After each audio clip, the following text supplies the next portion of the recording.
Novel e fanfic narradas. Lenda de Jon Artic.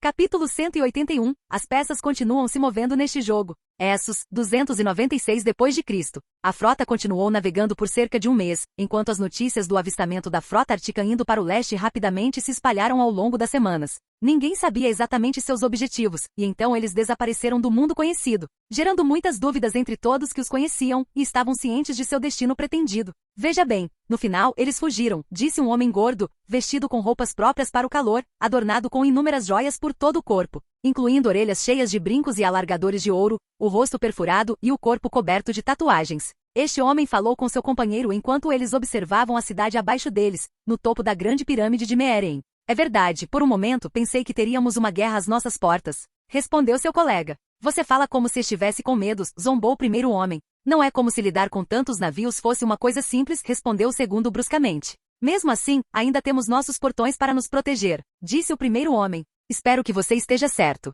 Você sabe que eu sempre estou. Não foi ideia minha atacá-los, afinal, precisávamos nos livrar deles. Eles são perigosos para nossa economia. Mas é uma pena que o ataque tenha falhado em Volantis. Talvez tenhamos outra chance, afirmou o primeiro homem. O segundo permaneceu em silêncio, mas confiou nele. Os dois, meros senhores de escravos em uma das cidades mais movimentadas do mundo, contemplavam a visão da cidade abaixo deles como se fossem reis. Em Ashai, a mulher com olhos de cores diferentes sob sua máscara estava viajando para o leste. Devo ir para It. Eu o encontrarei lá, ela comentou enquanto se movia para o leste através daquela terra, avançando em direção às montanhas distantes. O único obstáculo entre as terras das sombras e as terras dos samurais. Enquanto isso, o povo de Volantis ficou surpreso com a partida repentina de Azor Ahai da cidade, enquanto os sacerdotes vermelhos permaneceram reservados sobre o campeão escolhido por seu deus. Em Lige, o clima político estava longe de ser bom, pois a confusão com os Articans deu lugar a uma disputa de poder dentro da cidade. Ninguém sabia dos detalhes, mas uma noite, mesmo com a cidade inquieta pela ameaça de ser atacada por uma frota que se aproximava livremente,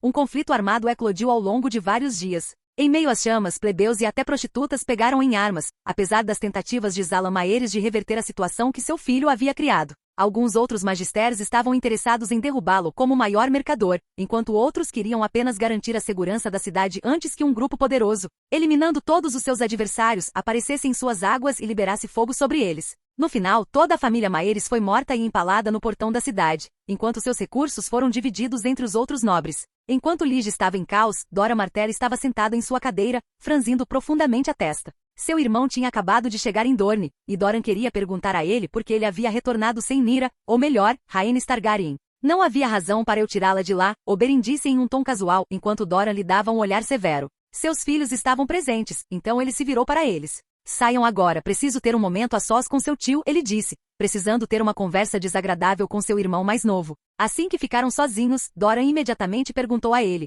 diga-me o que aconteceu. Você não conseguiu alcançá-la, ou simplesmente a deixou lá? Eu a deixei ir depois de perguntar diretamente a ela, irmão, disse Oberyn. Ela quer isso. Por mais que eu não goste deles ou daquele Artican, eu ainda sei que Rhaenys o ama, ele acrescentou. Você sabe o que está fazendo, Oberyn? Esta era a nossa chance de nos erguermos novamente como uma família, de lutar pelo trono de ferro ou vingar o que aconteceu com Elia com os Articans. Tínhamos uma grande oportunidade em nossas mãos, e agora não temos mais nada, todos os planos estão destruídos. Doran exclamou, erguendo a voz com raiva. Mesmo assim, eu vingarei Elia e Aegon. Mas não envolverei mais Rhaenys nisso. No mínimo, deixe um de nós viver feliz. A filha de Elia deve ter a vida que ela busca. Ela também será uma rainha, disse Oberyn, e Doran permaneceu em silêncio por um momento. Recebi uma carta há alguns dias. Diz que os Articans contornaram Valíria e avançaram direto para o mundo desconhecido. Ele mencionou finalmente, enquanto Oberyn ficou surpreso com isso. Ignorando seu irmão, Doran continuou frustrado. Mas o que mais ele poderia fazer? Ele só podia esperar ganhar algo com isso, dado que Rhaenys seria uma das rainhas de Artica no futuro, mesmo que ela não fosse a principal, e isso frustrava. Fora isso, não havia mais nada a fazer. Afinal, ele havia perdido o poder que poderia ter exercido sobre Jon com seu filho biológico em suas mãos. No final, os dois irmãos continuaram discutindo mais alguns assuntos, particularmente o paradeiro dos irmãos Targaryen, já que eles também eram uma opção para eles, especialmente com seus filhos se casando com um deles. Em outro lugar, Olenna viu a carta de Essos sobre os movimentos dos Articans e levantou uma sobrancelha quando sua neta se aproximou da sacada naquele momento. Aconteceu alguma coisa, avó? Perguntou Margaery. Bem, parece que nossos antigos hóspedes e atuais inimigos estão indo para terras desconhecidas e pelo que vejo, eles ficarão lá por um bom tempo, comentou Olenna calmamente enquanto tomava seu chá. De fato, avó, Margaery murmurou. E as tropas do norte? Elas continuarão avançando em direção ao reino de Jon Artica? Ela perguntou, curiosa. Certamente, mas algo estranho está acontecendo aqui. Afinal, é bem possível que ele soubesse que havia forças indo para lá, mas ele não se importou e continuou sua jornada. Olenna murmurou, olhando para sua neta. Com essa confiança, só posso dizer que das 16.000 pessoas que foram para lá, de várias casas de Westeros, todas estarão mortas em breve, ela concluiu, deixando suas palavras pairando no ar. Não foi uma surpresa para ela que as tropas não tivessem chance além do muro. Enquanto isso, em Lannisporto, Tywin sentou-se ao lado de seu irmão Kevan, lendo as cartas recém-chegadas que falavam de movimentos ouvidos de Essos. Tywin estava pagando uma quantia alta por informações sobre esse grupo que precisava de vigilância constante. Você acha que poderia falar com ele? Kevan Lannister perguntou. Eu não sei, eles estão navegando em águas desconhecidas. Vai ser difícil lidar com isso, e a situação está ficando bem tensa em Westeros? Tywin respondeu em um tom sombrio. Sim, não acho que essa seja uma decisão sábia a longo prazo. Kevan murmurou. De fato, eu me pergunto que outras ideias inteligentes o conselho poderia ter. Tywin disse, insatisfeito. O conselho havia chegado à decisão de enviar uma carta a Balon Greyjoy, autorizando-o a reconstruir toda a sua frota para lutar contra os Articans. Essa decisão empolgou Kraken, e ele começou um esforço massivo de construção naval enquanto o rei havia levantado impostos para ajudar a cobrir os custos, algo que não agradou Tywin. Sentado em sua cadeira, os instintos do velho leão lhe diziam que uma guerra estava no horizonte nos próximos anos, e que não seria nada agradável,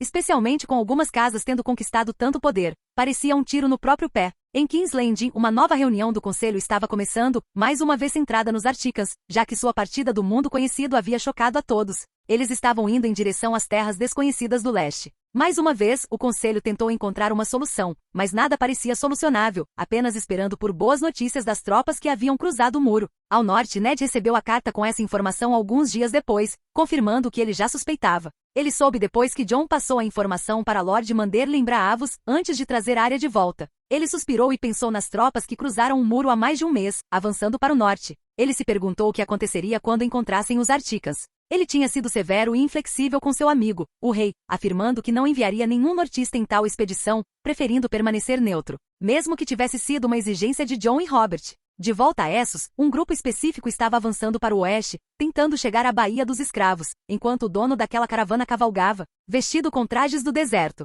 Apesar disso, seu bom humor era evidente enquanto ele ria e tomava um gole de uma bebida gelada, refrescando sua garganta. Este gelo é tão revolucionário. Mesmo no deserto, sinto um prazer que nunca experimentei antes ao beber algo gelado. Esses Articans são realmente bons em inventar essas coisas. É impossível não gostar e não gastar mais ouro nele. Ele disse rindo, enquanto ouvia alguém estalando a língua com raiva ao seu lado. Ele olhou para o lado, mas continuou sorrindo. Você realmente não gosta desses caras, não é, meu precioso escravo? Ele disse, depois de ter comprado esse homem no oeste e concordado em levá-lo para a Baía dos Escravos para ser vendido. Não diga esse nome, seu bastardo. Eu sou o rei de Westeros. Exclamou o homem com cabelo sujo, loiro platinado, pouco antes de sentir uma chicotada de um soldado que vigiava os escravos por trás. O mestre da caravana riu enquanto observava Viserys Targaryen cair no chão, gritando de dor, com as costas arqueadas pelo golpe do chicote. Ó grande rei de Westeros! Mas me diga, por que um homem tão importante como você está beijando tão ansiosamente o deserto de Dorne neste exato momento? Ele riu alto. Ele achou tudo muito divertido. Apesar de ser um homem raivoso, ele estava se divertindo. Viserys estava frustrado, seu rosto ainda coberto de ferimentos, tornando-o quase irreconhecível. Ele havia descoberto que havia sido traído por Illyrio, que não havia dito uma palavra antes de colocá-lo em uma cela e mandar homens levá-lo depois. Eu juro que quando eu tiver meu exército eu vou te matar, seu bastardo. Viserys murmurou, cuspindo areia e olhando ameaçadoramente para o homem enquanto ele se levantava, apenas para cair novamente após outro golpe. Parece que o grande dragão de Westeros tem um fetiche por beijar o deserto de Dorne. O homem zombou, olhando para cima como se tivesse acabado de dizer a coisa mais engraçada do mundo. Meu senhor, não deveríamos colocá-lo com os outros? Perguntou o guarda que segurava o chicote, já que Viserys não demonstrava respeito. Não importava quantos golpes recebesse. Não. Deixe-o onde está. Ele realmente me diverte nesse tédio, respondeu o homem, sorrindo enquanto se espreguiçava e bebia mais.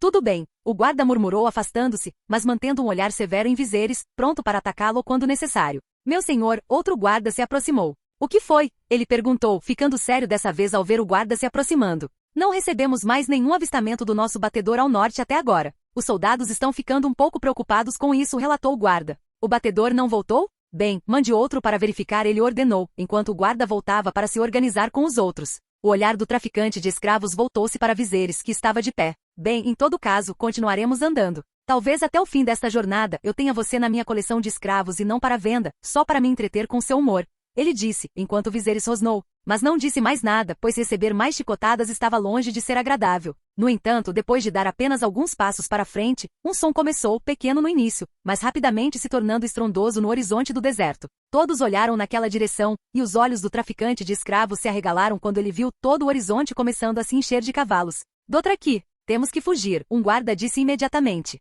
Rápido, rápido, vamos sair daqui.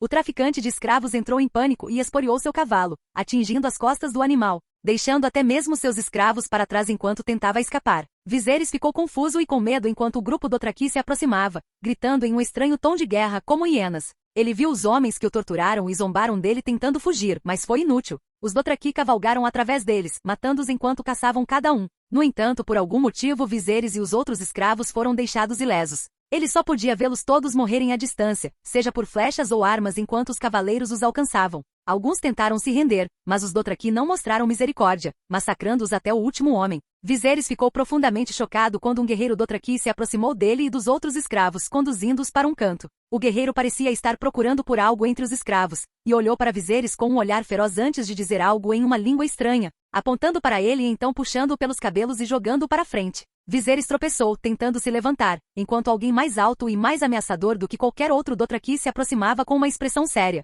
Era óbvio que este era o líder deles. O homem começou a falar na língua Dothraki que Viserys não conseguia entender, até que olhou para um de seus companheiros. Este homem limpou a garganta e falou na língua comum. Você está diante de Khal Drogo, o Khal dos Caos. Você é o homem da linhagem dos dragões, sim? Ele perguntou em um tom sério, enquanto eles estavam cercados para que todos os Dothraki ali pudessem ouvir. Sim, eu sou o rei de Westeros. Viserys ainda tinha energia suficiente para declarar isso, tentando demonstrar confiança apesar do medo avassalador. O homem traduziu para Khal Drogo, que então falou mais algumas palavras, enquanto os outros riam de tal absurdo. Viserys viu a zombaria, mas não conseguiu dizer nada em resposta. O grande líder, Khal Drogo, disse mais algumas coisas, e seu tradutor continuou. Khal Drogo quer saber por que sua esposa prometida, da linhagem dos dragões, não está com você ou no local combinado. Ele afirmou. Viserys levantou uma sobrancelha, vendo uma oportunidade de se vingar de seus inimigos, e então disse seriamente, foram os Articans. Eles levaram Daenerys Targaryen e a estão mantendo como prisioneira, ele declarou. A informação foi traduzida, e Khal Drogo falou novamente, enquanto o tradutor se voltou para Viserys mais uma vez.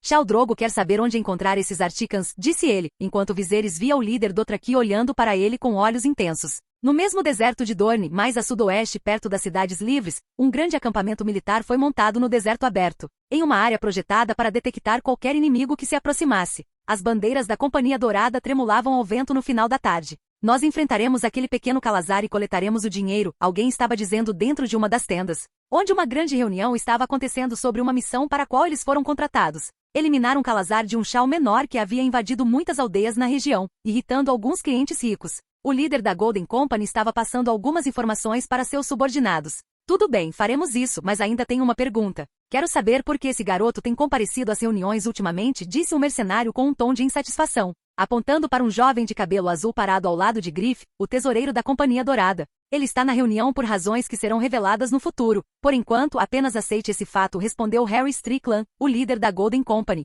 Embora seus homens não gostassem de ter um garoto que sempre lutava ao lado deles, apesar de sua habilidade, ele ainda não havia se provado um líder. No entanto, havia uma razão real para sua presença na reunião. Os homens permaneceram descontentes, pois era difícil estar em tal posição, mas não disseram nada. De qualquer forma, a reunião terminou, e Harry retornou a Griff e ao jovem Griff. Parece que um pacote chegou, enviado pelo Magister de Pentos, ele disse. Os dois deixaram a tenda e foram até a tenda de Griff, onde vários baús estavam armazenados. O que é isso? O jovem perguntou, curioso. Ele parecia ter cerca de 16 anos, mas era bastante habilidoso e conhecido no acampamento mercenário, embora ainda não provado como um dos líderes. Não sei, parece que foi enviado por Illyrio. Vamos ver o que tem dentro, Griff respondeu, aproximando-se de um dos baús e abrindo-o. O garoto ficou atordoado com o conteúdo assim que a tampa foi levantada, imaginando se ele estava sonhando. Isso é para mim, ele murmurou, tocando dentro do peito com um tom esperançoso. Griff moveu-se para outro baú e, ao abri-lo, ficou ainda mais atordoado do que com o primeiro. Ei, vem aqui rápido! Ele chamou imediatamente ao ver o que havia dentro. O jovem se aproximou curioso, e ficou mais uma vez atordoado ao ver uma espada de aço valeriano, adornada com joias no punho. Isto é, o jovem murmurou.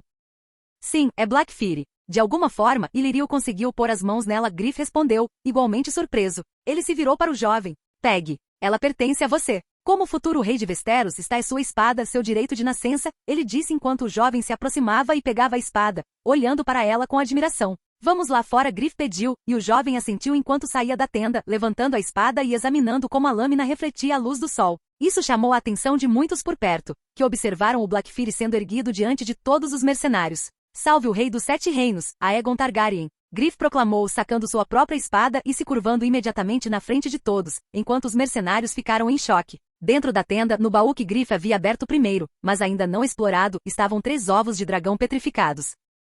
Capítulo 182, Sotório 01. Essos, 296 d.C. O navio do Ártico continuou navegando pelo mar por uma lua, indo direto para o mar de verão que ficava acima de Sotórios. Era um mar tropical muito quente, embora eles tivessem amplos estoques de gelo para se manterem frescos. A frota de mais de 400 navios continuou seu curso através do mar, mas eles estavam ignorando Sotórios por algum tempo. No entanto, Jon não podia mais deixá-la de lado. Devemos nos aproximar do continente, meu rei? O capitão pediu instruções a Jon, e ele concordou com a cabeça. Estamos nos aproximando da região de Great Morak e do Estreito de Canela. Eu estava planejando mover a frota para o norte em direção ao mar por Carteret, mas precisamos cuidar de nossos homens infectados com escaminha cinzenta, Jon explicou, tentando controlar a infecção entre seus guardas reais da melhor forma possível. Seus próprios poderes de cura não funcionavam contra tal aflição. Ele precisava eliminar a causa da infecção, o que significava testar plantas. Assim, Jon precisava encontrar uma cura para eles. Afinal, ele não deixaria seus homens, os melhores guerreiros de Artica e seus guardas reais, morrerem assim. Ele conseguiu retardar a infecção com sua própria magia e algumas plantas medicinais que ele havia cultivado em quantidade limitada durante a viagem, já que não podia usar seus poderes extensivamente enquanto estava no mar. Então, estamos chegando à ponta de Sotórios e à entrada de Great Morak. Iremos desembarcar, mas apenas um navio da frota me acompanhará com um pequeno grupo. Afinal, há muitas doenças lá, e eu não gostaria de curar uma só para pegar outra. Isso não faria muito sentido, Jon falou calmamente para seus homens. Seu capitão assentiu. Entendido, meu rei. Vamos colocar os navios nesta rota. Jon assentiu, seu olhar se desviando para o lado, onde viu 5 criaturas paradas no convés, observando. Os humanos, gigantes e anões entre a tripulação evitavam chegar muito perto deles, enquanto as criaturas seguiam Jon aonde quer que ele fosse, observando curiosamente enquanto ele falava na língua humana. Os dragões se tornaram bem populares entre a tripulação no último mês, o que não foi nenhuma surpresa, especialmente considerando seu hábito de cuspir fogo em partes do navio. Jon estava tentando ensiná-los a não fazer isso, mas eles estavam em uma fase rebelde, agora cuspindo fogo em qualquer coisa que não gostassem, até mesmo tentando atingir o mastro do navio para evitar circulá-lo. Entre os que estavam no navio, os anões eram os que mais ficavam descontentes com os dragões, e sempre se reuniam para comentar, com 2 deles em um canto do navio naquele exato momento. Eu ainda acho que é um grande erro ter dragões aqui. Se eles crescerem até o fim desta jornada e atingirem o tamanho de Eragon em Artica, não haverá espaço suficiente para eles no navio. Vai ser um caos, um anão murmurou, olhando a cena de longe. Mas ele não ousou se aproximar, pois sua raça parecia ter uma aversão natural a dragões. Acho que você está exagerando. Dragões não crescem tão rápido. Eragon não tem vários anos, outro anão comentou. Bem, acho que você está certo. O primeiro respondeu. Mas ainda assim, acho uma péssima ideia ter dragões aqui. Eles poderiam queimar o convés inteiro, e o navio viraria uma pilha de chamas. Talvez devêssemos ir para o navio com a forja. Ver essa maravilha todo dia deve ser a melhor coisa, ele resmungou. Mas já está lotado de anões, e eles mal conseguem se mover mesmo que a forja seja linda. É uma loucura estar naquele navio com um anão em cima do outro, sentindo o cheiro do próprio suor, respondeu o segundo anão. De qualquer forma, ainda é assustador tê-los aqui. O primeiro anão murmurou persistentemente, olhando para as criaturas com certa apreensão. Sem saber da conversa dos anões, Jon olhou para os jovens dragões atrás dele, que estavam constantemente observando-o. Na verdade, todos os 13 o seguiam aonde quer que ele fosse, observando sempre que não estavam cansados ou com jailhaeres. Enquanto 5 deles estavam aqui, os outros 8 dormiam na cabana. Um pertencia a Rhaenys e outro a Daenerys dos 15 ovos, pois aqueles 2 já estavam ligados a eles e, portanto, não podiam ficar com Jon como os outros. Jon suspirou e olhou para a entrada da cabana, onde Daenerys estava, segurando o dragão negro e claramente divertida com a cena que se desenrolava. Jon apenas suspirou. Vamos voltar para dentro, ele disse a eles enquanto passava pelos dragões. Eles começaram a se mover pelo convés, rastejando e abrindo suas asas para segui-lo o mais rápido possível, como gatos. Eles parecem cachorros. Sobrinho, nunca imaginei que dragões agiriam assim, comentou Daenerys rindo. Você acha isso engraçado, não é? Jon murmurou, ganhando um pouco de humor também. Com certeza. Daenerys respondeu, abrindo um sorriso. Os dragões estavam crescendo rapidamente. Em apenas um mês, eles atingiram o tamanho de um cachorro de médio porte. Como você está cuidando do seu? Jon perguntou, e Daenerys sorriu ainda mais. Ele tem comido muito. Logo ele vai ficar tão grande que não vai caber no navio, ela brincou. É por isso que eu o chamei de Balafur. Sinceramente espero que isso não aconteça. Afinal, precisamos voltar para Artica, disse Jon. Claro, ele não acreditava verdadeiramente que isso aconteceria, pois a Aegon levou anos para atingir um tamanho capaz de destruir uma nave. No final, ele entrou com sua tia, encontrando Arya e Wind conversando enquanto liam alguns livros no corredor do navio. Wind sorriu e os cumprimentou com um olá. Arya olhou para Jon, mas não disse nada antes de retornar sua atenção para seu livro. Jon os cumprimentou e continuou com Daenerys até chegar à porta de sua cabine. Ao entrar, ele encontrou os outros 8 dragões enrolados em volta de sua cama, enrolados uns nos outros enquanto Rhaenys observava, segurando seu dragão, a quem ela havia nomeado Piraxis, que significa coração de fogo. Enquanto isso, Ygritte estava segurando o pequeno Jaehaerys em seus braços, balançando-o gentilmente, aparentemente tentando acalmá-lo. Agora vocês vão se juntar aos seus irmãos. Jon instruiu os 5 dragões, apontando para a cama. Eles realmente pareciam cachorros, obedecendo Jon e se aproximando dos outros dragões enquanto se agarravam à cama e subiam. Jon caminhou até Ygritte, pegando Jaehaerys em seus braços. Qual é o plano? Rhaenys perguntou, aproximando-se e deixando os dragões. Depois que todos se acomodaram ao lado dos outros, ela segurou seu dragão perto do peito ao lado de Daenerys. Bem, primeiro preciso salvar meus homens antes de ir para Ygritte, mas não será uma tarefa simples. Preciso de terreno firme e acredito que seja uma oportunidade para eu pisar em Sotorius, disse Jon, passando algum tempo com sua família. A jornada continuou, e alguns dias depois, eles finalmente chegaram à orla de Sotorius, pouco antes da região de Great Morak e do Estreito de Canela. Vento, eu gostaria que você viesse comigo, Jon pediu à criança da floresta. Isso era devido às pragas que eles poderiam encontrar naquela terra. Ela poderia oferecer proteção com sua magia. Nem mesmo a magia dos Filhos da Floresta teve efeito contra a escama gris, e embora Jon pudesse remover partes afetadas e usar magia para regenerar a pele de seus homens,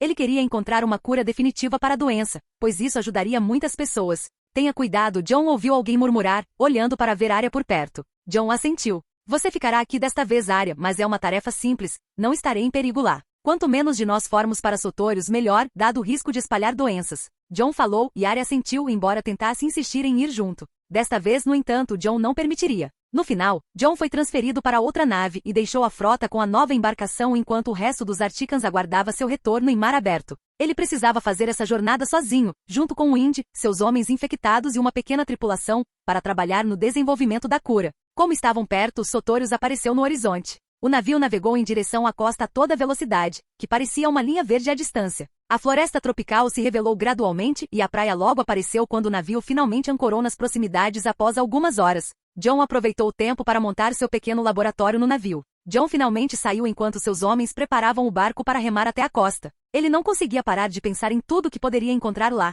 Tribos primitivas, canibais e até mesmo pessoas mais civilizadas. Sem mencionar os animais únicos encontrados somente nesta região. Quase ninguém conhecia este lugar, pois poucos ousavam se aventurar neste continente devido às pragas infames, como a temida febre verde e outros perigos naturais da selva. A criança da floresta rapidamente começou a reforçar um escudo protetor em volta de alguns dos homens que acompanhariam Jon.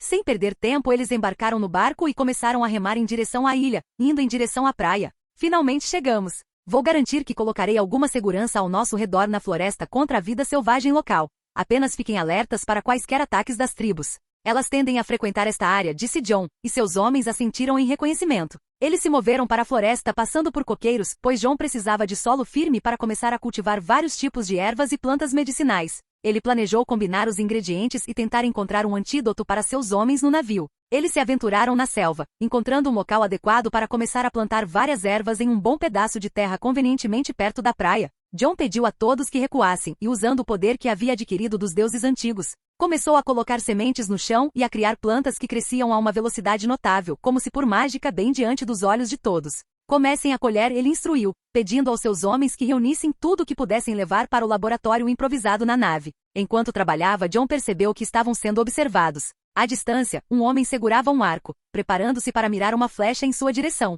Quando o estranho viu que Jon o havia avistado, encontrando seu olhar facilmente, ele pareceu visivelmente assustado e levantou seu arco. Antes que ele pudesse agir, um leão saltou do nada da selva, derrubando-o no chão. O homem gritou de terror enquanto todos os guardas de Jon rapidamente se levantaram, erguendo suas espadas na direção da comoção. Eu tenho tudo sob controle, disse Jon, tranquilizando seus homens. O leão não mordeu o jovem, ele apenas o imobilizou, mostrando os dentes de uma forma que claramente o aterrorizou. Com um comando de Jon, o leão agarrou o homem, agarrando suas vestes curtas pela perna e arrastando-o até onde Jon estava. O jovem tentou desesperadamente agarrar-se a qualquer coisa para escapar, mas o leão era forte demais e o puxou facilmente. O que temos aqui? Jon se aproximou examinando o homem que estava vestido com trajes típicos de uma tribo primitiva. Dado o ambiente tropical, ele usava roupas mínimas adequadas a uma região quente, muito diferente das pessoas além da muralha. Ele olhou para John com medo quando o leão o soltou no chão. Espero que você não estivesse planejando atirar aquela flecha. Se sim, as coisas não vão bem para você, garoto, disse John,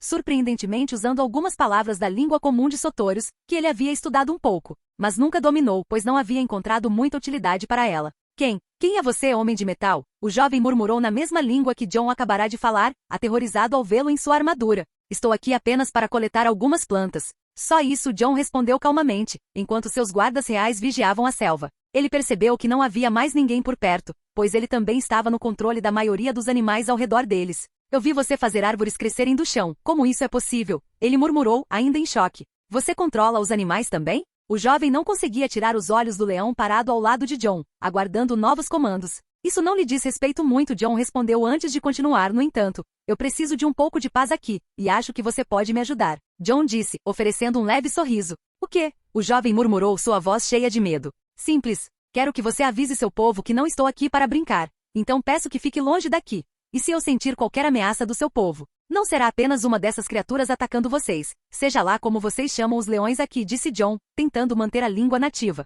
O jovem foi solto e imediatamente correu para a floresta, enquanto John continuou com seus homens, coletando mais plantas. No final do dia, John havia cultivado quase tudo o que precisava, deixando algumas plantas para amadurecer até o dia seguinte, quando começaria seus testes. De volta à nave, indo para seu laboratório improvisado, John examinou seus homens infectados, que estremeceram quando ele removeu pequenas manchas cinzentas de suas peles infectadas para testar sua fórmula. John trabalhou na criação de um composto para tratar escama gris, usando um intensificador de visão, um telescópio que ele havia desenvolvido, inspirado por modelos que It havia tentado criar no passado. Ele observou a camada decaída reagindo com várias substâncias combinadas extraídas das plantas. John passou horas tentando desenvolver antídotos, embora ainda não tivesse alcançado nenhum resultado significativo, apesar de algum progresso. Ele instruiu seus companheiros a descansarem depois e então foi para sua cabine. Pouco antes de alcançá-lo, ele foi abordado perto da hora do lobo. Meu rei, há movimento na praia e na floresta. Um homem informou John. Sim, eu sei. Eles estão observando nosso navio pelas últimas 2 horas.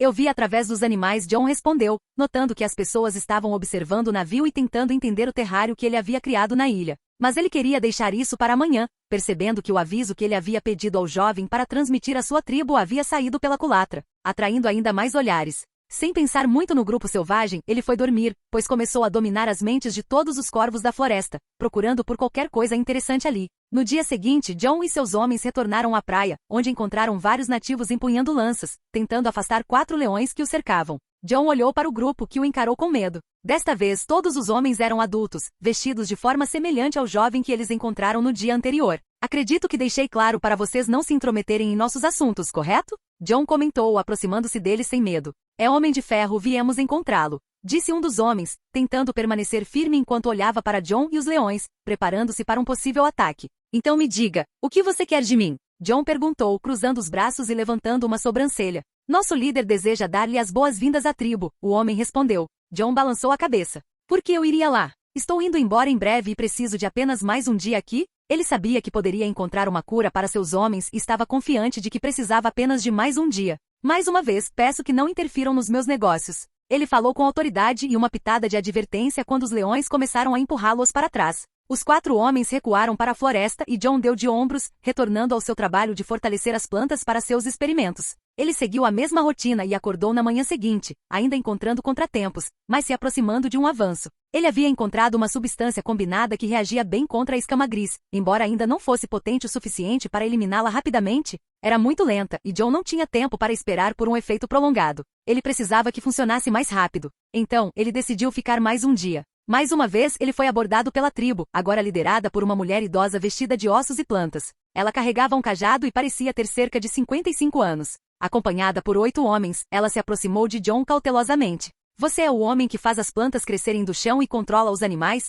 Ela perguntou, observando-o atentamente. Como posso ajudar? John respondeu, cruzando os braços enquanto os encarava. Posso saber o que você está fazendo neste lugar, viajante do norte? Ela perguntou, supondo que John fosse de Essos, embora ele fosse de uma terra muito mais distante e fria do norte do que ela imaginava. Estou tentando curar meus homens, que foram afetados por uma doença, John explicou calmamente. Os olhos da mulher se arregalaram de surpresa. Você pode curar pessoas? Ela perguntou na língua local, e John assentiu. O ancião imediatamente se ajoelhou diante dele. Por favor, Kiur, minha neta, ela implorou, enquanto os outros homens observavam a cena com curiosidade, esperando pela resposta de Jon. Sua neta? O que há de errado com ela? Jon perguntou, olhando para a mulher. Ela tem uma dor forte no estômago. Ela está perto da morte. Preciso de ajuda, senhor, e como líder da tribo, farei qualquer coisa. A mulher respondeu, angustiada. Jon a observou por um momento, vendo uma oportunidade ali. Eu farei o meu melhor, ele disse, intrigado pela chance de ver como suas habilidades funcionariam neste caso. Leve-me para sua tribo, então ele disse finalmente, começando a segui-la junto com seus homens em direção à aldeia da mulher.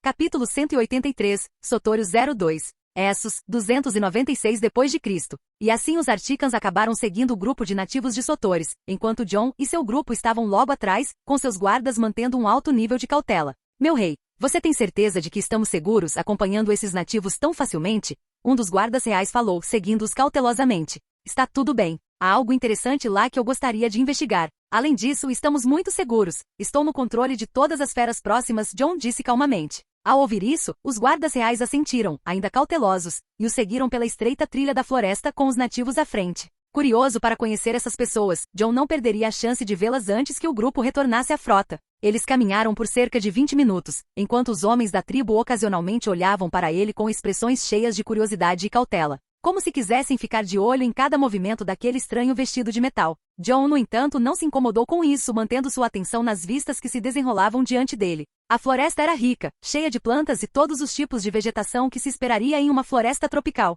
Em Westeros, esse tipo de fauna e flora não existia. Embora o clima variasse lá, indo de um reino desértico a uma área congelante nos dois polos do continente, a região mais fértil dos 7 reinos ainda não estava nem perto de ser tropical. O único lugar para criar tal floresta seria a Artica. Além disso, Jon se viu cativado pelas árvores, plantas e flores, fazendo uma nota mental para coletar muitas sementes antes de deixar este lugar. Jon também não conseguia deixar de pensar que quando jovem em Winterfell, ele nunca imaginou que estaria em Sotores algum dia, e ainda assim ali estava ele, explorando o mundo conhecido e além. Você gosta da nossa floresta? A voz da mulher idosa surgiu quando ela perguntou, caminhando ao lado de Jon e interrompendo sua linha de pensamento. Sim, não posso negar. É uma das mais belas partes de vegetação que já vi na minha vida, Jon respondeu calmamente. Ele tinha muitas sementes em Artica, o suficiente para cultivar todas as frutas do mundo, mas essa vegetação colorida era algo bem diferente. Tudo aqui chamava sua atenção, dos animais à própria floresta. Diga-me, você está conectado à floresta, não está? Você faz as árvores se erguerem do chão?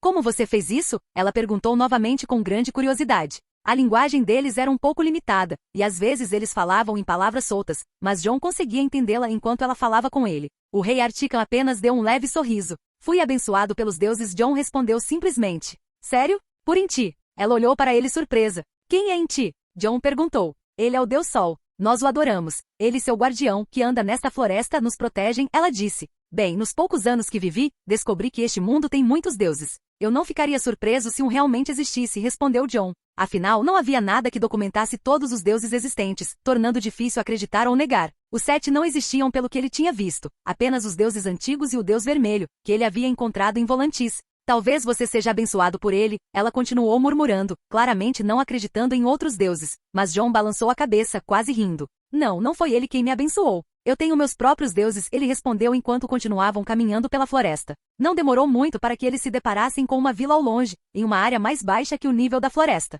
As casas de palha e madeira tinham o formato de cabanas, e fumaça subia de vários pontos da vila, que parecia abrigar pelo menos 300 habitantes, sem muro separando a vila da floresta. Os homens com lanças de osso na frente rapidamente começaram a murmurar ordens para os outros que esperavam na aldeia, ajustando a entrada para que aqueles que tinham vindo ver os estranhos na entrada da aldeia abrissem caminho para eles passarem. Os guardas reais permaneceram alertas a qualquer ataque inimigo, mas Jon já havia garantido a eles que estava seguro. Ele podia ver isso através dos muitos pássaros voando no céu, controlados por ele, pois já havia dominado a área. A velha o levou até o centro da vila, onde pessoas, vestidas com roupas curtas e rudimentares feitas de materiais da floresta e peles de animais apenas para cobrir suas partes íntimas, se reuniram e os olharam, formando uma grande multidão. Eles murmuravam sobre Jon e seus guardas em armadura, chamando-o de homem de metal, e se perguntando quem eram esses estranhos emergindo da floresta. Venha comigo, minha neta está muito doente em casa, disse a velha, aproximando-se de uma das cabanas. Ela trocou algumas palavras com outra mulher parada na entrada da cabana, falando com ela em um tom baixo.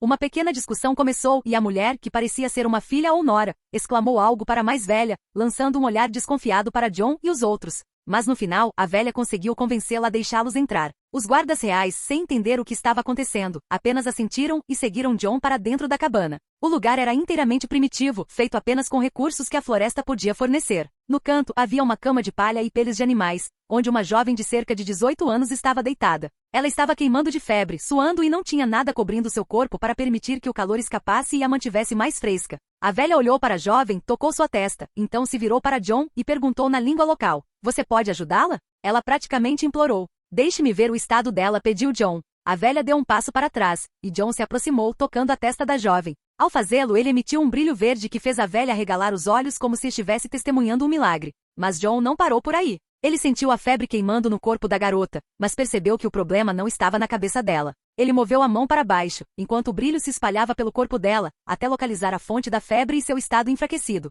"Ela está com febre verde", John comentou, não muito surpreso por ver isso ali, mas surpreso que essas pessoas tivessem alta imunidade a essa doença. "Existe uma cura?" a velha perguntou, não surpresa com as palavras de John. "Eu posso tentar desenvolvê-la, mas não vou conseguir curá-la assim", John admitiu. Ele precisava estudar como a doença funcionava, e já pretendia fazer isso tirando amostras de sangue de algumas dessas pessoas. Ele havia, no entanto, encontrado um sujeito perfeito para seu experimento. Afinal, ele poderia trabalhar em um remédio diretamente. "Isso é bom", a mulher disse, embora com um tom não tão alegre quanto antes. "Você está escondendo algumas coisas, não é? Você já sabia que ela tinha essa doença." John a acusou enquanto a atmosfera ficava tensa na cabana, e os guardas reais olhavam para a mulher, mesmo que não entendessem o que o rei estava dizendo, não parecia bom. "Eu sabia", ela admitiu. "Eu imaginei, mas você estava esperando que eu a curasse, pelo que você está dizendo.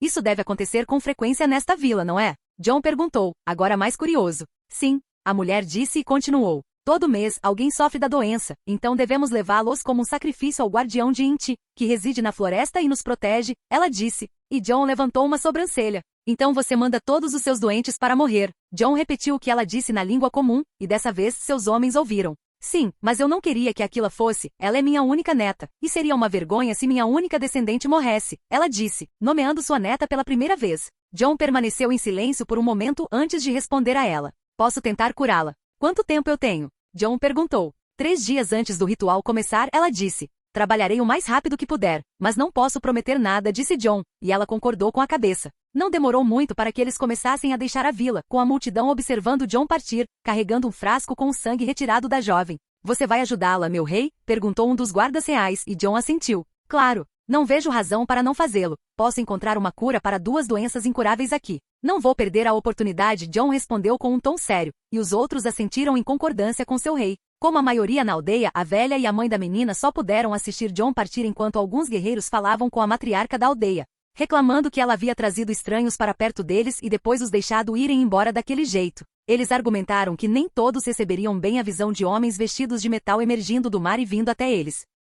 Afinal, embora alguns navios tivessem passado, todos que encontravam esse lugar geralmente fugiam sem entender o porquê. E todos no continente sabiam sobre a febre verde, ninguém queria uma doença incurável, então ninguém ousava se aventurar aqui. Uma discussão surgiu na aldeia, com alguns dizendo que John foi abençoado por um deus estrangeiro, pois ele podia fazer plantas crescerem e até mesmo controlar animais. Enquanto isso, John retornou à praia e retomou seu trabalho de pesquisa, que envolvia coletar plantas e analisá-las para ver se elas poderiam ser usadas para criar algum tipo de medicamento para combater as doenças que ele pretendia curar. Em um ponto, ele retornou aos seus homens, que estavam inspecionando a floresta, observando qualquer ataque. "Quero que vocês entrem na floresta e coletem o máximo de sementes que puderem de todos os tipos de árvores. Preciso trazê-las de volta para a Artica", John instruiu enquanto cuidava do terrário que havia montado 2 dias antes. Seus homens assentiram e começaram a seguir as ordens do rei, indo para a floresta. Eles continuaram assim por algum tempo até a noite cair, quando John retornou ao navio com seus homens em um pequeno barco, carregando sementes para trabalhar durante a noite. E assim ele fez.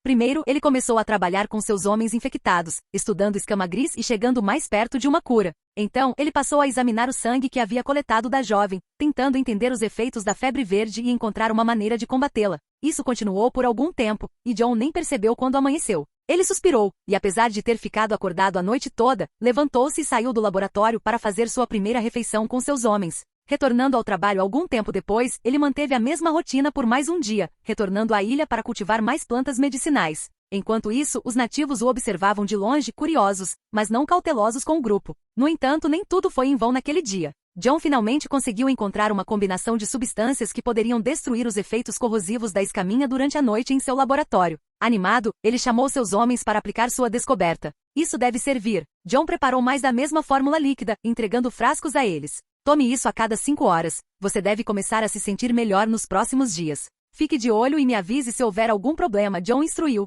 Obrigado, meu rei. Seus homens responderam, encorajados por saber que seu rei havia encontrado uma cura para eles. Enquanto isso, John estava agora totalmente focado na febre verde. Seu tempo, no entanto, estava se esgotando, e ele não dormia há dias, mas continuou a trabalhar incansavelmente nos dias seguintes. Então, o pior estava prestes a acontecer. Na aldeia, a velha chorava devastada, enquanto os homens carregavam sua neta para fora da cabana, agora coberta com panos de couro, embora ainda inconsciente, para fora da aldeia. Ali havia um altar que John não tinha visto quando visitou pela primeira vez, posicionado de frente para a floresta ao sul. Os homens da tribo carregaram a menina até o altar e a deitaram lá, e todos assistiram em silêncio à distância enquanto a velha e a outra mulher, que falaram com John do lado de fora da cabana da jovem, choravam. Não havia mais nada a ser feito. John não tinha aparecido com uma cura nos últimos dias, e agora eles precisavam oferecê-la como um sacrifício ao guardião como uma oferenda. Eles começaram a preparar a área, colocando algumas plantas ao redor do altar para queimar, esperando que o cheiro atraísse o guardião da floresta, e isso aconteceu. Depois de algum tempo, passos pesados começaram a se aproximar, fazendo com que toda a vila se agitasse, esperando pelo guardião,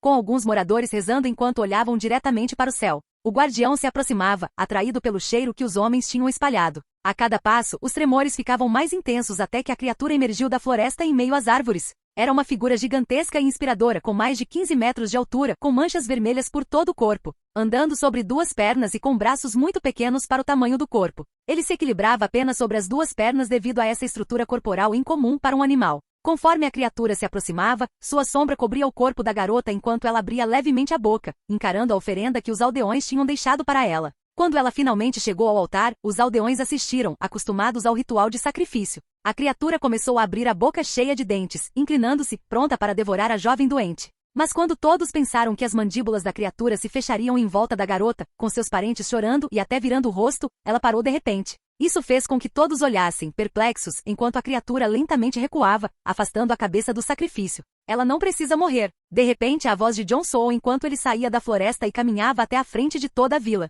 A vila ficou em silêncio, atônita ao ver John, ainda em sua armadura, caminhando direto para o guardião. Todos ficaram chocados, observando se aproximar da criatura de uma forma que ninguém mais ousou. John olhou para a fera surpreso com o que estava testemunhando, nunca tendo visto nada parecido de perto. Sotores era o lar de todos os tipos de criaturas, até mesmo as pré-históricas que ainda vagavam por aqui. Ele o tinha visto enquanto observava a área durante sua primeira noite, com seus animais patrulhando a floresta, e esperava encontrá-lo. Embora não soubesse exatamente o que era, ele ficou impressionado com sua forma única. Ele não imaginava que tais criaturas existissem no mundo. Mas, sendo um animal, John sabia que poderia controlá-lo. Se ele pudesse comandar lobos gigantes, dragões e até mesmo o próprio Kraken no mar, essa criatura não seria um desafio. E foi exatamente isso que ele fez. Ele rapidamente assumiu o controle da criatura como um Varg, fazendo-a obedecê-lo, com sua mente sob sua influência. Afaste-se, John ordenou, apontando para onde ele queria que a criatura ficasse. A criatura obedientemente deu um passo para trás, quebrando o chão sob ela, e parou exatamente onde John havia indicado. Os homens e mulheres da tribo observavam sem palavras e aterrorizados, testemunhando não apenas alguém se aproximando do guardião sem ser devorado, mas também alguém com o poder de controlá-lo, algo que eles nunca imaginaram ser possível. John ignorou o espanto dos aldeões e voltou sua atenção para a jovem mulher no altar, verificando se ela ainda estava viva. Vendo que ela ainda estava respirando, mas precisava urgentemente de tratamento, John abriu sua boca e tirou um frasco que ele havia desenvolvido como um tipo de remédio antibiótico, esperando que os efeitos começassem em algumas horas, embora soubesse que levaria dias para ela se recuperar completamente. Depois de certificar-se de que a jovem havia bebido o remédio e continuado a dormir, John suspirou, percebendo que ela poderia ser salva, afinal. Mas, de repente, John notou o silêncio absoluto ao seu redor. Ele olhou para cima e ficou surpreso ao ver toda a tribo ajoelhada diante dele, olhando para ele com reverência. O que é isso agora? John murmurou, sem saber muito bem o que fazer com o que estava testemunhando. Um momento depois. Vamos deixar este lugar. John estava no navio naquele momento, enquanto um grupo da tribo o observava de entre as árvores com admiração, o olhar fixo nele enquanto a criatura gigante estava ao seu lado. Meu rei, o que é isso? O guarda real estava visivelmente assustado, observando a criatura com cautela. Eles o chamam de Tiranossauro Rex, um tipo de criatura muito antiga, mas eles são comuns aqui em Sotores, explicou John, notando que a criatura o encarava. Você planeja levá-lo para Artica, meu rei? Um deles perguntou, preocupado, imaginando como tal criatura caberia no navio. Não, quero dizer, Ainda não, John respondeu, um sorriso se formando em seu rosto. Depois da viagem It, retornaremos aqui. Pretendo trazê-lo para Artica então, disse John, mas ele queria que este encontrasse uma companheira. Pelo que ele podia ver em suas memórias, esta criatura tinha mais de 100 anos, razão pela qual era vista como a guardiã desta região pela tribo, mantendo outras criaturas afastadas. John queria um par destes em Artica. De qualquer forma, vamos voltar para o navio e ir embora, disse John, ignorando toda a tribo atrás deles. No final, John continuou em frente. Meu rei, por que eles pareciam estar esperando algo de você? Outro guarda real murmurou. Eles esperavam que eu os levasse comigo, depois que eu controlasse a criatura. Eles acham que eu sou um deus ou algo assim. Mas eu disse a eles que voltaria algum dia e pensaria sobre isso, John admitiu.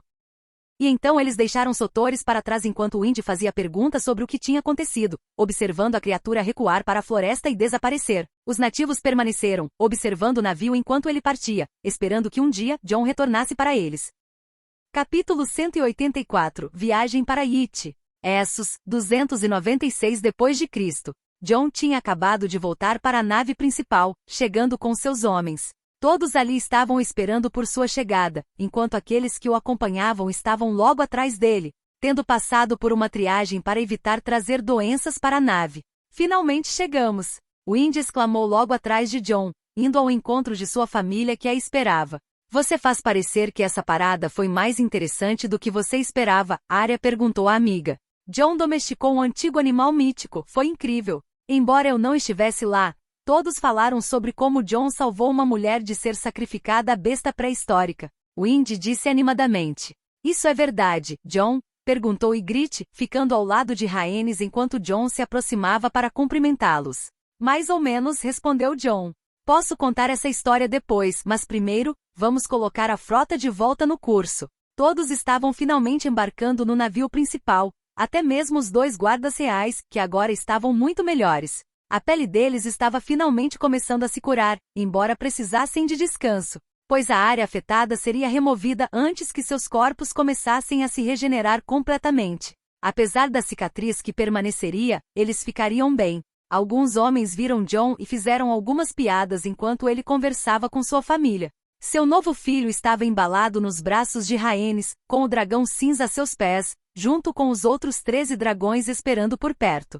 John conversou com as meninas por um tempo e depois voltou a dar ordens ao seu capitão-chefe para todos os navios enquanto eles começavam a se alinhar novamente para continuar a jornada. John passou os dias seguintes na mesma rotina que vinha seguindo, treinando ainda mais com seus homens e sua irmã, pois queria aperfeiçoar sua esgrima com katanas, lutando ao lado de vários guardas reais. À medida que sua frota avançava em direção à região de Great Morak, uma ilha perto do continente que separa o Mar de Verão e o Mar de Jade, ele notou não apenas a divisão do mar, mas também uma divisão semelhante em terra. Uma cadeia de montanhas se estendia do extremo norte ao extremo sul, separando o Mar Dothraki no lado ocidental do continente do lado oriental, onde ficava o grande mar de areia, junto com as planícies de Jogos Nhai, acima do vasto país de Lite. Esta área era notavelmente uma das poucas terras não desérticas no leste de Essos, ao lado de alguns outros locais esparsos. Deixando de lado a estrutura de Essos, os navios começaram a entrar na área conhecida como Estreito de Canela. Esta região compreendia várias ilhas espalhadas, algumas impressionantemente grandes, até maiores que Stepstones, embora cercadas pelo mar entre Great Morak e Sotorius. Ao mesmo tempo, eles agora navegavam em terras desconhecidas. A bandeira do Ártico, desconhecida nessas partes do mundo, chamava a atenção. Muitos navios mercantes que cruzavam essas águas, passando por pequenas vilas ou mesmo indo para grandes cidades da região, notavam a frota. Quando viam um grande número de navios grandes da frota, alguns piratas, que geralmente buscavam riquezas roubando e apreendendo embarcações, pensavam 2 vezes sobre isso, voltando-se ao ver mais de 400 navios no mar, o que parecia mais uma invasão do que qualquer outra coisa.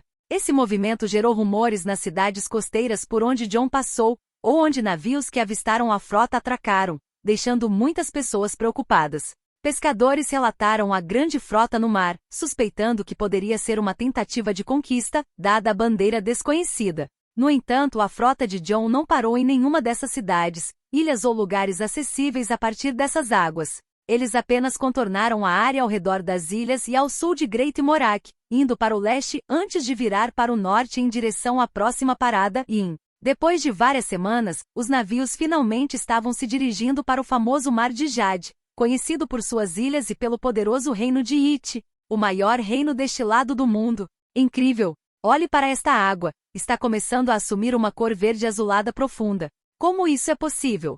Daenerys murmurou em admiração, de pé na proa do navio ao lado de Jon. O navio líder da frota, é claro, foi o primeiro a entrar no Mar de Jade, e o nome, como eles notaram, era bem literal, com a cor das águas combinando com seu nome. Jon segurava seu filho recém-nascido nos braços.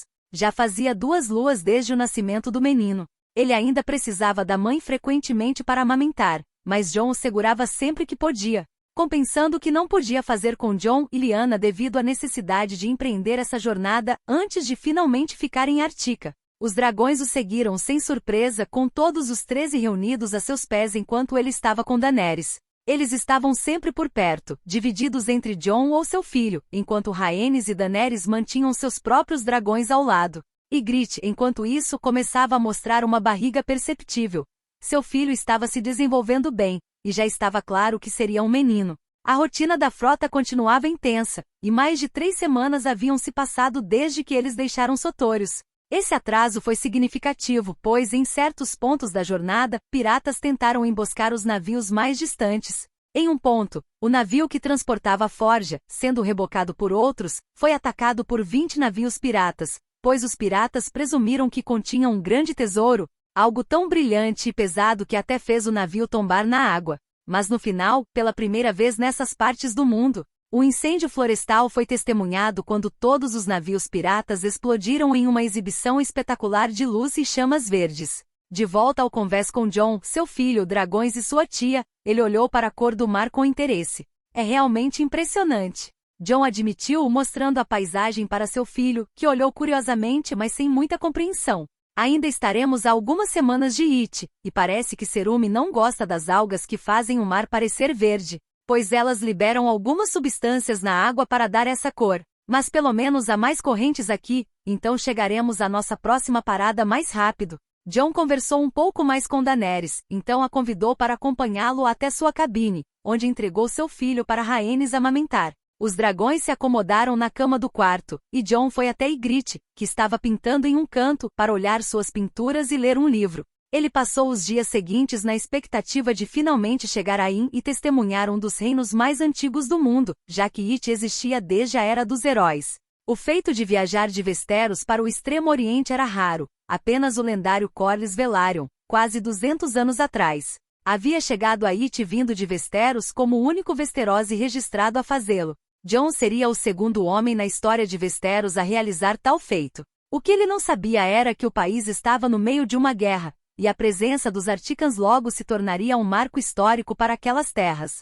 À medida que a frota de mais de 450 navios avançava pelo Mar de Jade, enquanto a frota desaparecia no Mar de Jade, seguindo para nordeste em direção a Ain, milhares de quilômetros a oeste de volta a Westeros, e ao norte além da muralha. Um grupo de 16.000 homens continuou a vagar por aquela terra de gelo e criaturas sombrias.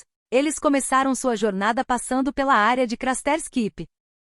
Os membros da patrulha da noite que acompanhavam o grupo fizeram contato inicial com Craster e então seguiram para o norte sem mais incidentes. Depois que o homem que se casou com suas próprias filhas compartilhou o pouco que sabia, o que infelizmente não ajudou muito o grupo. Craster sabia pouco sobre os Articans, embora tivesse ouvido alguns rumores de outros selvagens que passavam pela região. Ele nunca poderia imaginar que o garoto que ele uma vez enganou ao trocar aço comum, mas bem trabalhado, por um mapa antigo há mais de 7 anos se tornaria a própria pessoa que eles estavam procurando agora. Sem perceber, ele havia se tornado o alvo de um rei poderoso depois de todos esses anos, pois Jon nunca havia esquecido o que aquele homem fez com ele. Embora o garoto não tivesse se incomodado em buscar vingança até agora, pois não visitava aquela região desde sua última viagem à muralha. Mesmo assim, Jon ainda pretendia visitar aquele homem um dia, afinal, havia uma dívida entre eles. Ele não o condenaria à morte, pois o crime não justificava tal sentença, mas talvez sua fortaleza acabasse como uma pilha de madeira velha. Craster não se lembrava mais desse incidente, mas riu muito naquela época, pois conseguiu negociar algo muito mais valioso do que um mapa quase inútil,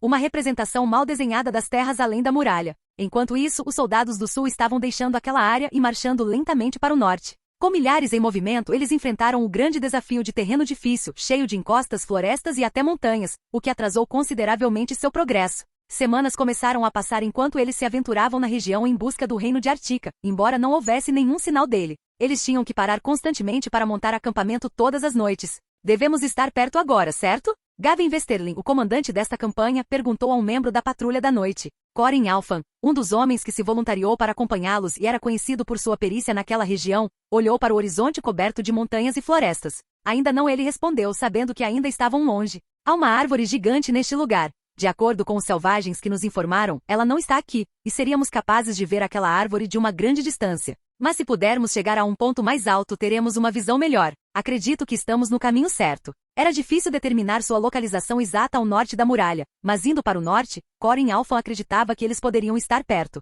Lord Westerling assentiu enquanto eles continuavam avançando, com 16.000 homens logo atrás deles. Ele deixou o guarda e foi para o lado. Ei, você vai nos contar alguma coisa? Ele perguntou, olhando para uma carroça com barras de ferro, onde vários homens vestidos com peles de animais o encaravam com expressões hostis. Por que deveríamos, sulista? Zombou um dos selvagens. Esses selvagens foram capturados perto da muralha quando os batedores da patrulha estavam inspecionando a área. Após o encontro, eles se enfrentaram em batalha, mas com armas inferiores e menos números, os selvagens foram derrotados. Os prisioneiros foram interrogados para obter informações. O comandante decidiu mantê-los como guias pensando que eles poderiam ser úteis. Afinal, eles conheciam o norte melhor até do que a patrulha da noite. A escolha é sua. Como eu disse, será melhor para você se cooperar, respondeu Lord Westerling, dando um leve sorriso. Embora os membros da patrulha da noite não concordassem em confiar em um selvagem. Nós nunca ajudaremos um sulista trazendo esse maldito exército de ferro para cá. Mance virá em breve e esmagará todos vocês. O homem respondeu firmemente. E quem é esse rei, que você diz que governa a muralha?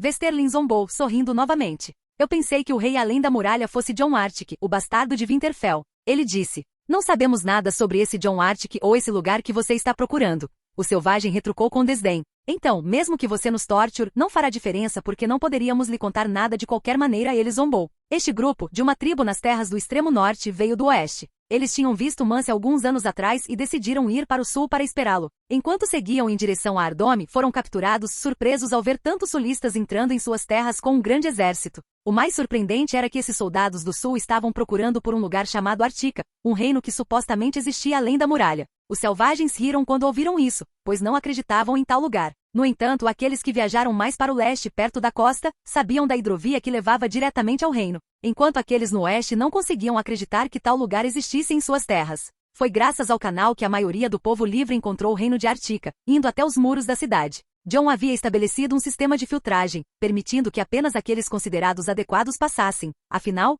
Jon nunca permitiria pessoas com comportamento questionável, muito menos aquelas de tribos canibais. Isso minimizava os problemas, embora nem sempre fosse totalmente eficaz, pois alguns crimes ainda ocorriam na cidade. No entanto, a justiça era rápida e as punições eram aplicadas com base na gravidade de cada crime contra as leis do reino. O comandante Westerling levantou uma sobrancelha ao ouvir isso. Mesmo assim, você pode me ajudar com algumas perguntas. Conte-me mais sobre esse Mance. Ele ficou intrigado, considerando uma informação nova e potencialmente vital para o rei dos Sete Reinos e Lord Tivin. Afinal, o único rei que ele conhecia além da muralha deveria ser Jon Artic. Estamos fugindo das sombras frias com os mortos que dominam e vagam por essas terras. Logo, todos estarão mortos. É por isso que queremos cruzar a muralha com Mance. O selvagem respondeu, falando abertamente. Mortos. Westerling fez uma careta. Já me arrependo de ter perguntado. Vocês são todos loucos. Ele zombou, achando aquilo absurdo. Depois disso, decidiu não discutir mais e foi embora, percebendo que seria inútil discutir com eles. A jornada continuou, e o grupo passou uma semana inteira chegando a um ponto mais alto, começando a escalar conforme entravam em uma nova área.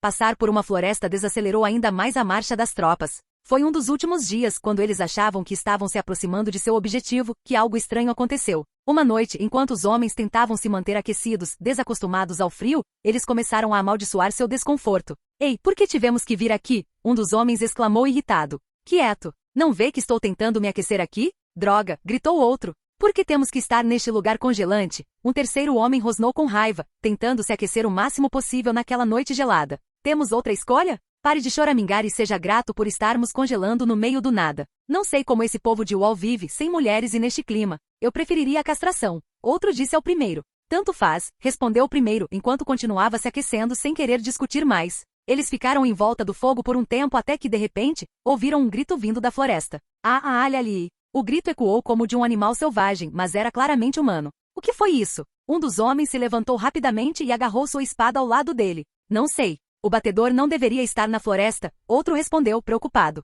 Comando rápido e alerta. Podemos estar sob ataque inimigo se o batedor tiver caído. Eles gritaram, enquanto alguns no grupo começaram a correr. Mais pessoas que ouviram o grito se reuniram naquela extremidade do acampamento. Então todos começaram a ver uma sombra emergindo da floresta, iluminada pelas fogueiras, movendo-se lentamente e segurando uma espada velha. Ei, é um selvagem, alguém exclamou. Só um. Por que ele está vindo sozinho? Outro perguntou. Não, há mais deles. Olhem ali. Mais sombras começaram a aparecer da floresta, caminhando daquele mesmo jeito estranho, com suas cabeças abaixadas enquanto se aproximavam cada vez mais da linha de homens. Essas malditas criaturas! Preparem-se para a batalha, um dos homens comandou. Rapidamente, todos começaram a se preparar formando uma linha defensiva, enquanto esperavam o primeiro selvagem lançar um ataque bem à frente dos outros.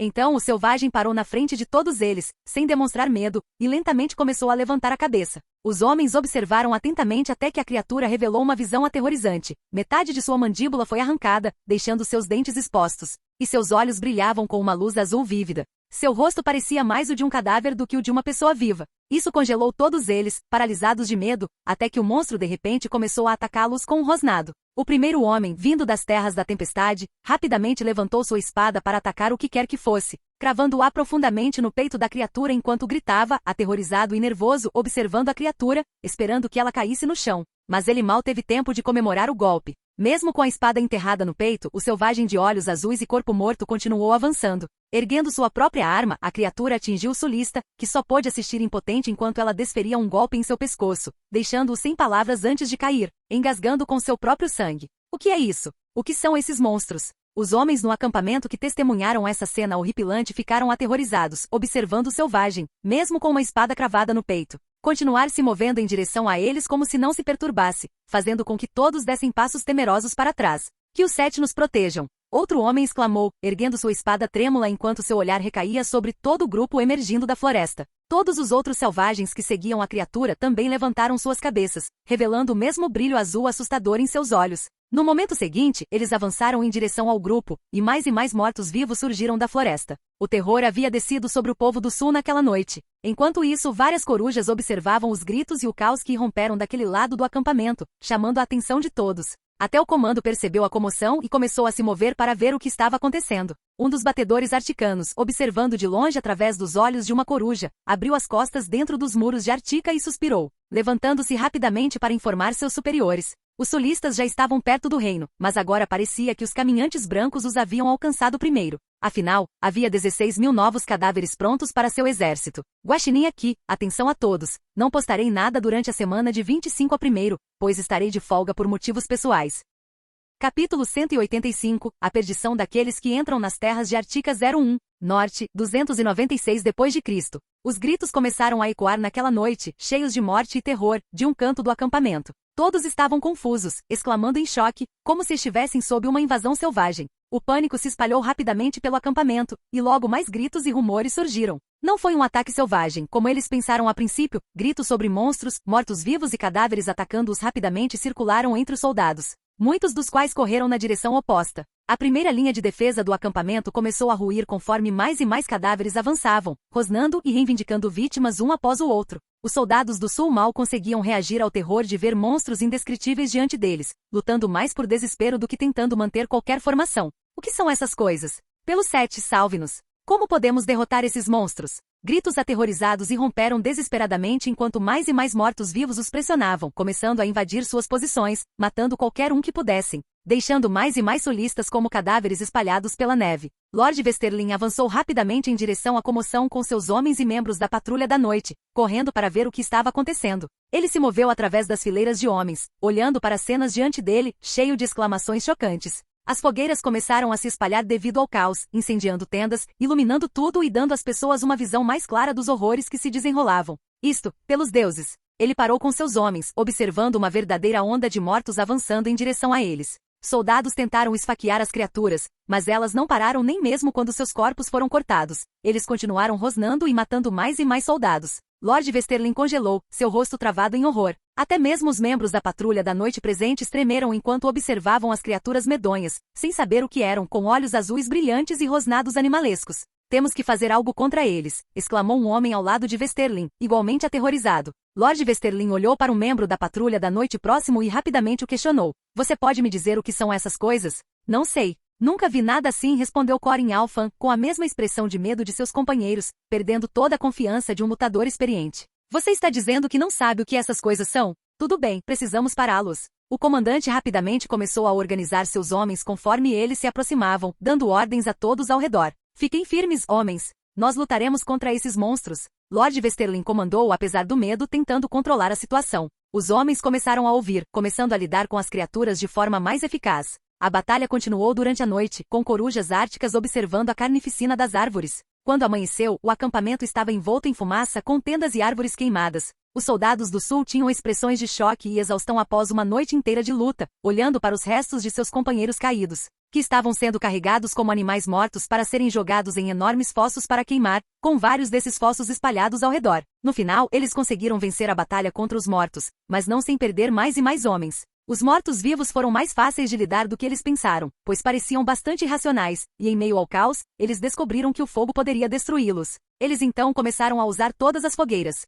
Mesmo assim, o estrago estava feito. Quase 1.500 homens foram mortos por cerca de 200 daquelas criaturas que invadiram o acampamento. Muitos dos mortos que deveriam ser seus companheiros começaram a se levantar e, horrorizados, ainda venceram. Lord Westerling ordenou que fossem queimados rapidamente para que não se transformassem naquelas criaturas. Lord Westerling, com um olhar cansado, ainda sentia suas mãos tremendo após uma noite cheia de gritos e combates. Seus homens estavam igualmente abalados. Nenhum deles jamais imaginou enfrentar algo assim. Alguém de vocês pode me dizer exatamente o que aconteceu aqui esta noite? Vou perguntar mais uma vez. Exigiu Lord Westerling, lançando um olhar severo aos homens da patrulha da noite, ansioso por respostas sobre o que havia ocorrido. Não sabemos o que são essas coisas. Nunca ouvimos falar de nada parecido. Eles responderam, encolhidos em um canto do acampamento aberto, seus rostos mostrando exaustão e medo. Eles observaram uma das poucas criaturas que conseguiram capturar, amarrada e rosnando enquanto lutava para se libertar das cordas. É isso agora? O que são essas coisas? Outro homem perguntou, fazendo uma careta ao ver aquilo. Haha. Hahaha. De repente alguém caiu na gargalhada. Lord Westerling se virou e viu a carroça carregando os selvagens capturados. Um deles, com uma expressão desdenhosa, disse, parece que eles marcaram você. Você não viverá muito mais e logo fará parte dos mortos. Nós avisamos você, sulistas, zombou uma mulher ao lado dele, rindo junto com os outros prisioneiros. Calha a boca. Lord Westerling gritou, enquanto os selvagens apenas riam dele. O que devemos fazer, senhor? Perguntou um dos soldados, retornando ao seu comandante, visivelmente nervoso com a situação. A missão estava agora severamente comprometida. Eles perderam 1.500 homens em uma única noite e passaram a manhã inteira queimando os corpos. Com tantas baixas, o exército estava reduzido em quase 10%. Provavelmente há mais dessas coisas por aí. Lord Westerling murmurou, começando a ponderar o próximo passo. Olhando para seus homens, ele decidiu, continuaremos por mais um tempo. No mínimo, veremos onde Artica está. Mas quero que todos fiquem alertas para qualquer coisa que se mova de agora em diante, especialmente à noite. Preparem as fogueiras. As ordens foram dadas, e o exército, onde muitos agora rezavam aos deuses do sul, interrompeu suas orações e começou a se preparar para continuar a marcha, temendo outro encontro com aquelas criaturas, mas incapaz de desobedecer a ordem. O resto do dia foi uma marcha lenta, com os soldados conversando entre si e expressando seus medos. No meio da tarde, ao chegarem a uma elevação, eles finalmente avistaram o que estavam procurando. No horizonte, Artica se destacava, com uma pequena parede visível à distância. Mas o que realmente dominava a paisagem era uma imensa árvore com mais de 120 metros de altura. O que é isso? Exclamaram alguns homens da patrulha da noite, surpresos por ver Artica pela primeira vez. Que estranho! Não vejo neve ali. Mas é muito longe para dizer, murmurou outro. Olha o tamanho desse muro, é enorme. O muro era visível até mesmo a 250 quilômetros de distância. Parece que encontramos o que estávamos procurando. É uma árvore. Como isso é possível? Comentou Lord Westerling, com um toque de admiração em sua voz enquanto olhava para o local distante. Devemos voltar, senhor?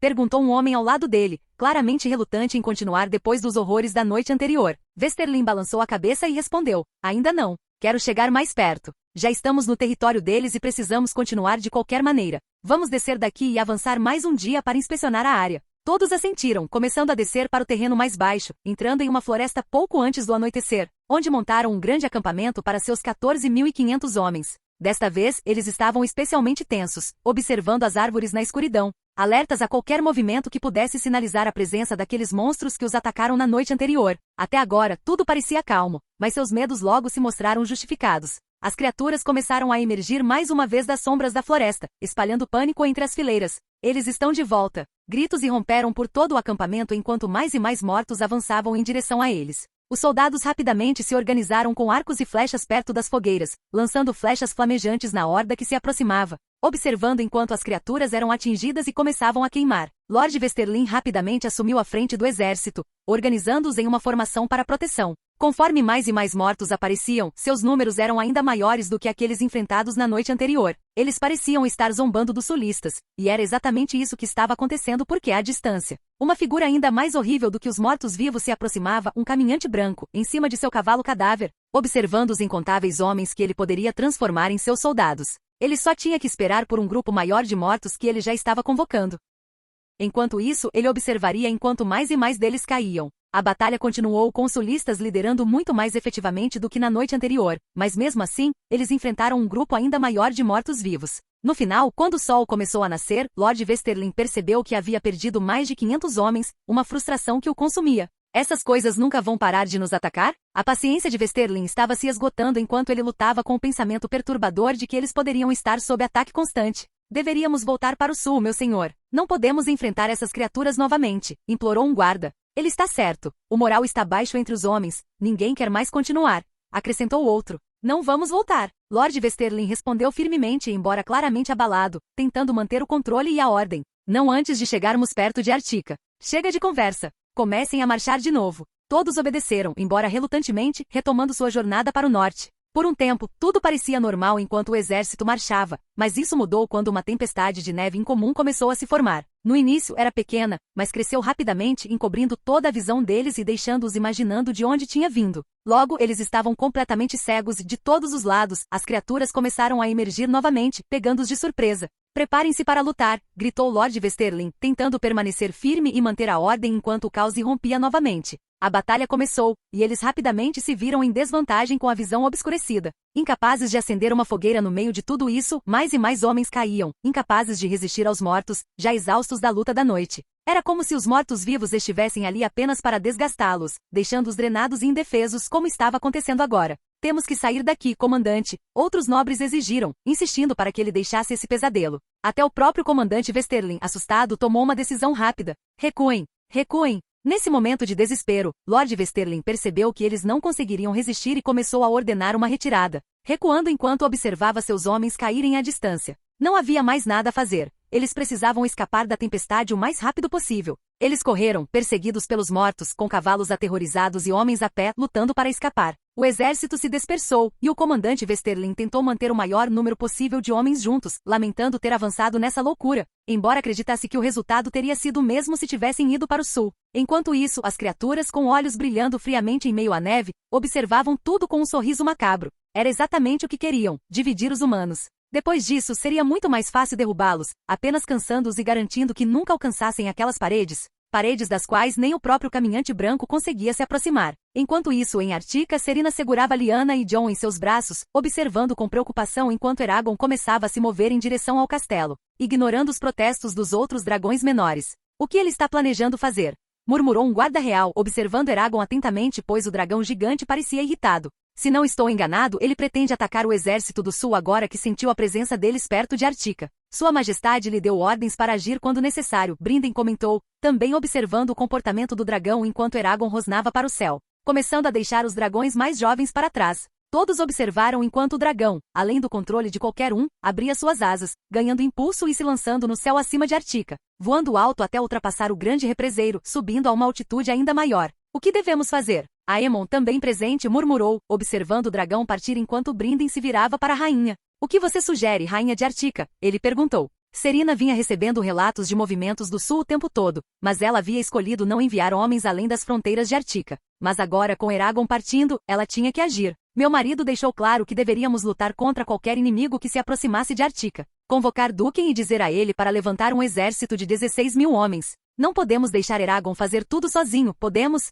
Ela respondeu, enquanto todos assentiam rapidamente, preparando-se para sinalizar as ordens aos soldados por toda a cidade através dos Vargs. Sem saber que a figura alada estava prestes a deixar Artica e descer sobre eles, os sulistas conseguiram escapar da tempestade de neve, embora estivessem espalhados e tivessem que abandonar todos os seus pertences.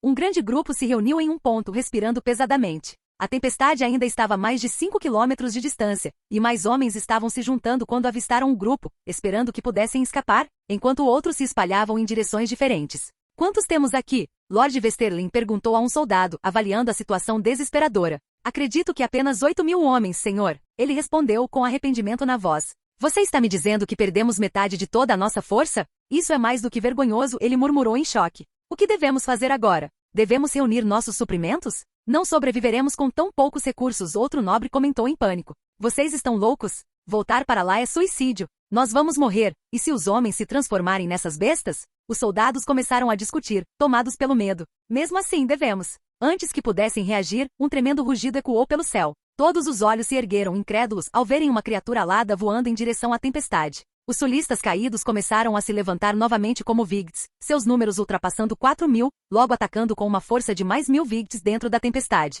Agora, o caminhante branco estava pronto para caçar todos os que restaram. Satisfeito por ter dividido os humanos, ele se preparou para mais um massacre. Mas então, algo surgiu do céu, um rugido tão poderoso que fez o chão tremer. De repente, toda a tempestade começou a se dissipar, e o caminhante branco olhou para o céu, atônito, para a criatura enorme voando em sua direção. Era Eragon, avançando sobre as criaturas que ele mais desprezava, os mortos-vivos que assombravam as terras do norte ao redor de Artica, aqueles contra quem seu pai lutou e tentou destruir. Eragon focou primeiro nos mortos-vivos, mirando nos Vigts e no White Walker que ele havia sentido ao chegar. Ele mergulhou a toda velocidade, deixando as criaturas com pouco tempo para reagir antes que uma torrente de chamas irrompesse de sua boca, acompanhada por um rugido ensurdecedor. As chamas vermelhas varreram o chão, reduzindo os mortos-vivos a cinzas instantaneamente sob o calor escaldante de Eragon, devastando a paisagem enquanto seu fogo consumia tudo ao redor. Satisfeito com o resultado, Eragon se virou e voltou para incinerar outro grupo de centenas até milhares de criaturas, espalhando suas chamas como um mar vermelho sobre a neve branca e aniquilando aquelas abominações repugnantes.